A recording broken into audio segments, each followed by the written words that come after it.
I want to focus on that wonderful concept, that vital virtue that unfortunately and regrettably is often forgotten, the virtue of kindness, being kind. I want you to hear a story. 20 years ago, I drove a cab for a living. When I arrived at 2:30 in the morning, the building was dark except for a single light in a ground floor window. Under these circumstances, many cab drivers would just honk once or twice, wait a minute, then drive away. But I had seen too many impoverished people who depended on taxis as their only means of transportation to drive away. Unless the situation smelled of danger, I always went to the door. So I walked to the door and knocked. Just a moment, answered a frail, elderly voice. After a long pause, the door opened. A small woman in her 80s stood before me. By her side was a small nylon suitcase. "Would you carry this bag out to the car for me?" she said. I took the suitcase out and returned to assist the woman. She took my arm and walked slowly toward the curb. She kept thanking me for my kindness. "Oh, it's nothing," I told her. "I just try to treat all my passengers the way I would want my mother treated." When we got in the cab, she gave me an address. Then she said, "Oh, by the way, could you drive through downtown? It's not the shortest way." "Oh, I don't mind. I'm in no hurry. I'm on my way to a hospice." I looked in the rearview mirror and her eyes were glistening. I don't have any family left," she said, almost to herself. "The doctor says I don't have very long." I quietly reached over and shut off the meter. "What route would you like me to take?" For the next 2 hours, we drove all around the city. She showed me the building where she had once worked as an elevator operator. We drove through the neighborhood where she and her husband had lived when they were newlyweds. She had me pull up in front of a furniture warehouse that had once been a ballroom where she had gone dancing as a girl. Sometimes she'd ask me to slow down in front of a particular building or corner. She would sit staring into the darkness, saying nothing. As the first hint of sun was creasing the horizon, she suddenly said, "Okay, I'm ready. Let's go now." We drove in silence to the address she had given me. It was a low building. 2 orderlies came out to the cab. As soon as we pulled up, they were solicitous and intent, watching her every move. They were expecting her. I opened the trunk, took out the small suitcase, carried it to the door. The woman was already seated in a wheelchair. "How much do I owe you?" she asked. "No, you don't owe me anything," I said. "Oh, you have to make a living," she answered. "Oh, there are other passengers," I responded. Almost without thinking, I bent over and gave her a hug, and she held on to me tightly. "You gave an old woman a little bit of joy," she said. "Thank you." I squeezed her hand, then walked into the dim morning light. Behind me, a door shut. It was the sound of the closing of a life. I drove aimlessly, lost in thought for the rest of the day. I could hardly talk. What if that woman had gotten in an angry driver earlier that morning, or one who was impatient? What if I had refused to take the run, or had honked once and driven away? On a quick review, I don't think I have done anything more important in all my life. I love that story.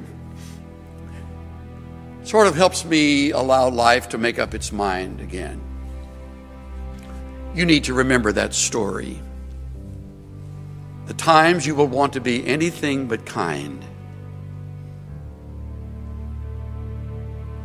because it is so much easier to bear a grudge and hate in return, or get back, or get even. Hate destroys the vessel it's kept in. Revenge never healed a wound.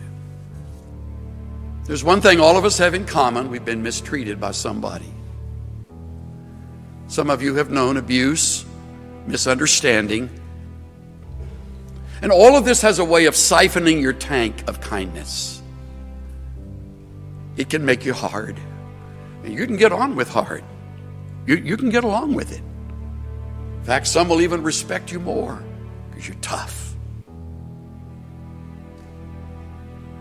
But I urge you not to be. Be kind, tender-hearted, forgiving one another.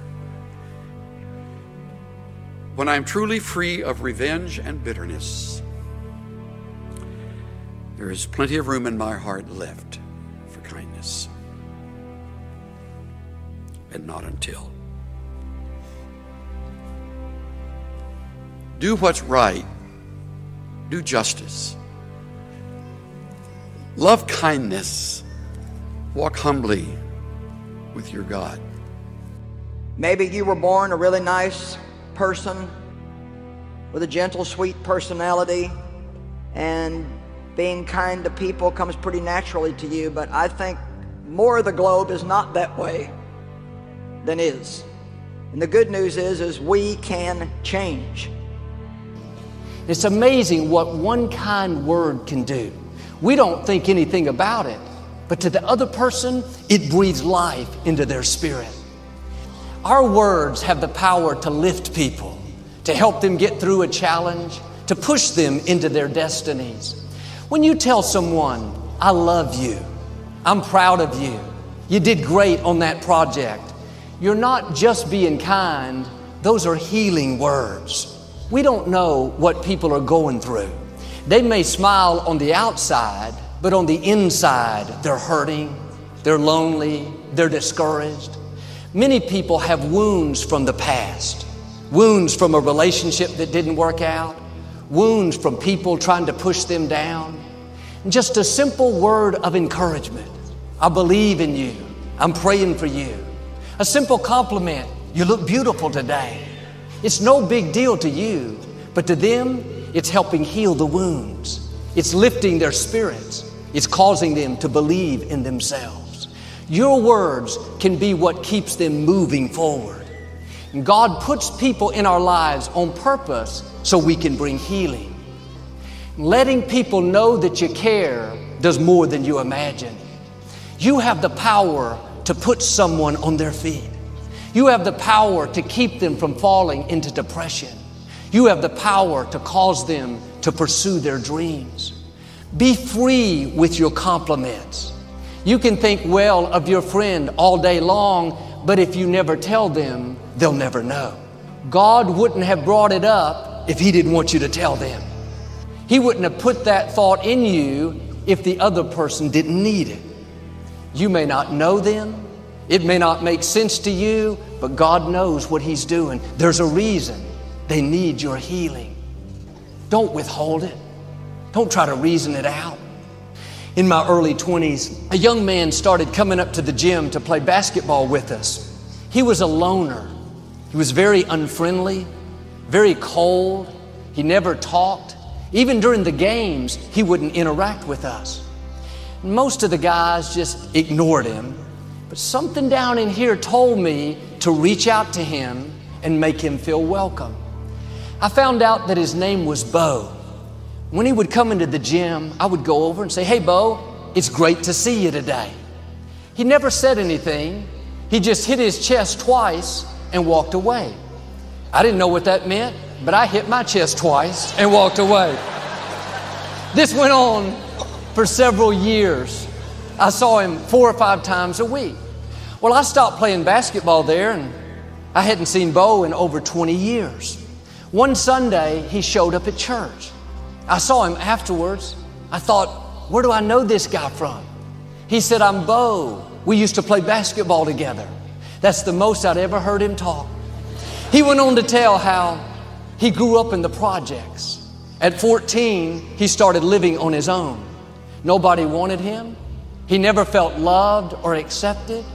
He said, one of the main reasons I went up to the gym was to hear you say, "Great to see you today," because nobody had told me that they were glad to see me.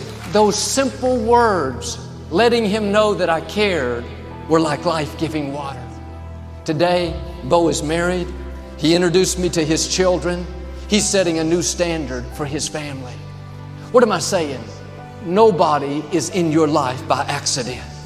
Don't ignore what you feel on the inside, that compassion to encourage them, that desire to be their friend. Take time to make them feel loved. Doesn't have to be something big.